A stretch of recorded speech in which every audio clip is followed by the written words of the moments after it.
I'm not sure I can rap, but we might try something at the very end. We'll see if we can get the pigeon to do a little rapping. Anyway, it's after lunch. The rap sort of freshened us up. We want to tell you, Stephanie Duick, Kenny Rohrbach, we're from Brooklyn, and we created an app that launched 3 months ago called Learn with Homer.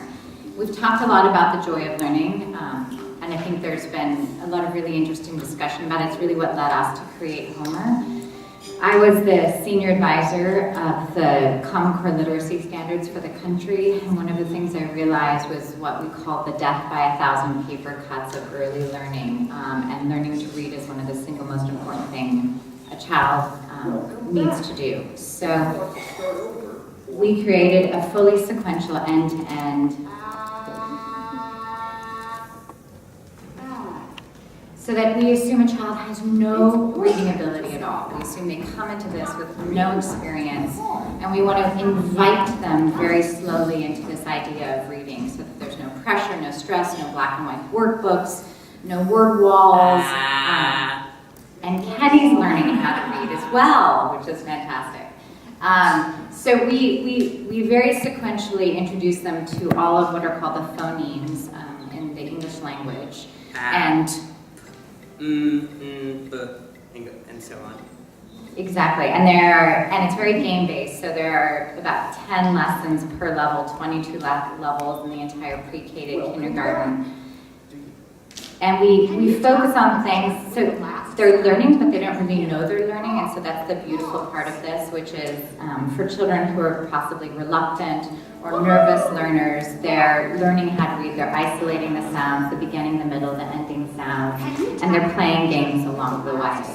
We're 3 months into it, and we're already getting feedback from families who have started from the beginning and starting to see that their child are just starting to learn to read. So it's 22 levels in all. We will have also, we'll have decodable readers, which we've just launched with, which is a child's first experience actually reading their first story. It is, I don't know this word. Kenny's I'll going to tap read it for us. The first nap is reading for us. Raw. Now I'm ready to slide and record. It is raw. It is raw. I like it. I'll tap the check. I did it. Now you can read the rest. Practice the Nip, nap, and rob. Nip, nap, and rob. So they start to narrate their own stories, and they build up a collection of their own narrated stories. Why is that important? This is learning to read. If you don't know a word, a very tap the word for help. private activity for many children. It's very difficult to do in large group discussions, and what happens is they lose their confidence.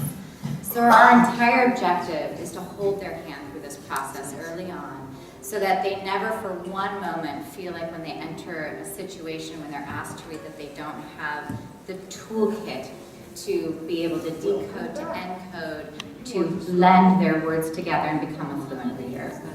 We also mix a lot of classic literature and folk music. We think music's a really important part of a young child's experience. This is Jenny Jenkins. It's highly addictive, so I should put big warning signs all over it.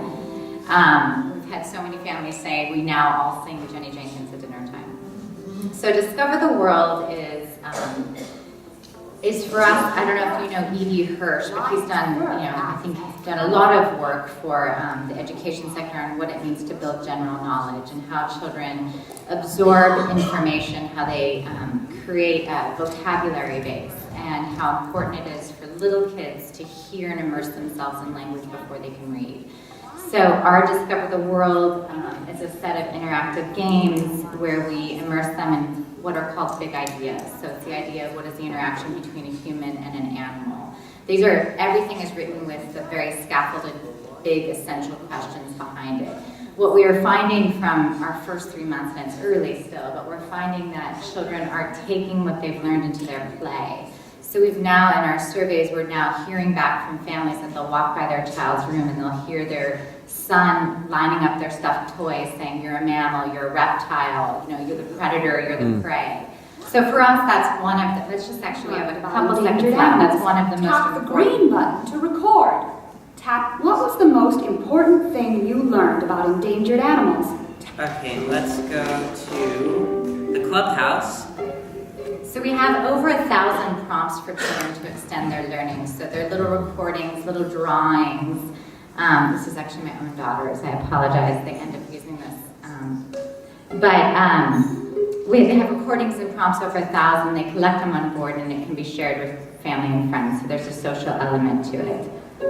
Let's see if we can get this up to show you. And even if we can't, they're just glorious little. We found that parents forget what their kids sound like. It's a funny little thing. We remember pictures and videos, but we forget their little words at those moments in time. So we're creating effectively a face. Sorry. Yeah.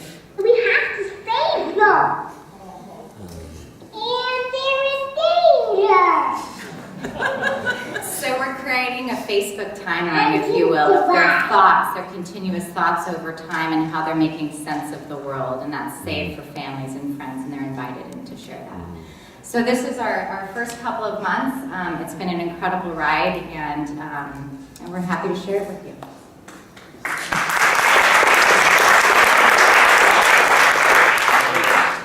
So I'm going to do the same thing. Why don't you guys move up front here with the microphone, and then we'll switch to the next demo.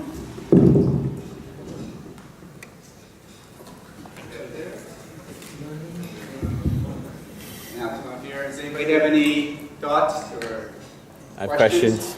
Over here. All right. Sorry. It's relevant? Yes, of course. Okay. Thank you very much. I forgot the wrap, sorry. I'm just curious. Oh, that's fine. You don't have to rap. But I love it. That was great before. The relevant part? So are you saving those audio sounds on board? Are you storing them Yeah. in a back-end database? We are. I mean, we were using Parse, and have over 2 million audios and drawings in the first 2.5 months.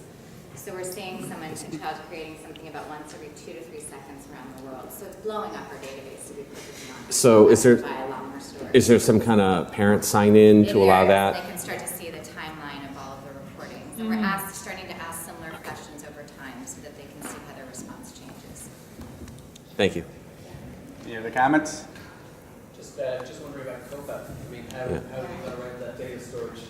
How do you get around the data storage issue? Is it just through parent checking It's terms and parents, conditions? exactly. I mean, there's no other way to do it at this point, other than to have them. How much iterate with. how much of the app can the kid use before before they get a parent gate essentially?